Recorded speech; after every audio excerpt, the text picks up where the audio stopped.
Do you know who you are in God's eyes? Welcome back. Let's begin with a thought-provoking question. Have you ever noticed the kind of people you attract into your life?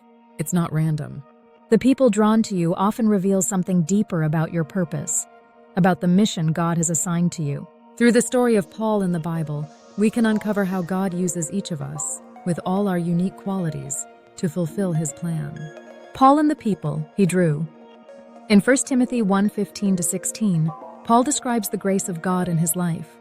Despite being a self-proclaimed worst of sinners, he became an example of God's patience and mercy. The people drawn to Paul weren't just interested in his teaching. They were witnesses to the transformative grace of God in his life. Now think about yourself.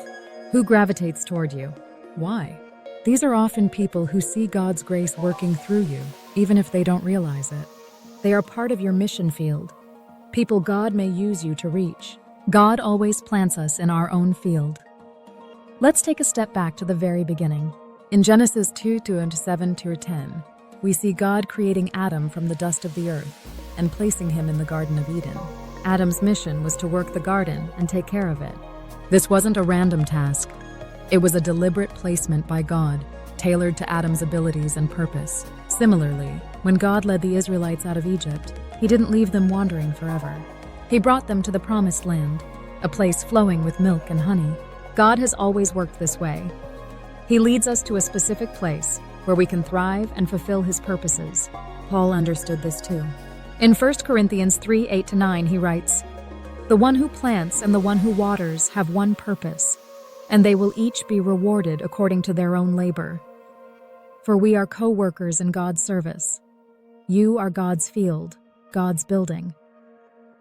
Here, Paul isn't just talking about the Corinthians as God's field. He's also acknowledging that this field was assigned to him. Just as God placed Adam in Eden and the Israelites in Canaan, he assigned Paul to work with the Corinthians. Your mission is divinely assigned. In Acts 18:9-10, we read about a vision where God speaks to Paul. "Do not be afraid. Keep on speaking. Do not be silent.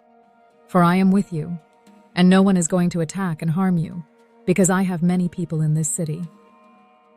This reassurance gave Paul the confidence to stay in Corinth for a year and a half, teaching and building up the community. Paul knew his mission field was not a random location. It was a deliberate assignment from God.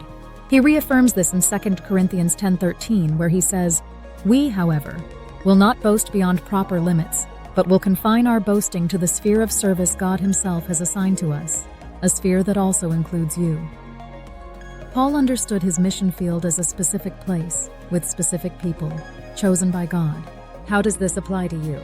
Just like Adam in Eden, the Israelites in the Promised Land, and Paul with the Corinthians, you have a field that God has entrusted to you. It could be your family, workplace, community, or even a larger audience. It's where God has placed you to plant seeds, nurture growth, and bring his light. Don't let fear or doubt hold you back. Just as God reassured Paul of his presence, he is with you too. God doesn't expect you to be perfect. He only asks for your willingness to be used by him. The people around you are not coincidences. They are part of the greater story God is writing through your life. Every challenge, opportunity, and relationship is a thread in the tapestry of your purpose. So embrace your mission field. See it for what it is, a divine assignment. And as we continue, I'll show you how to apply these lessons to your life. Stay tuned for the next part.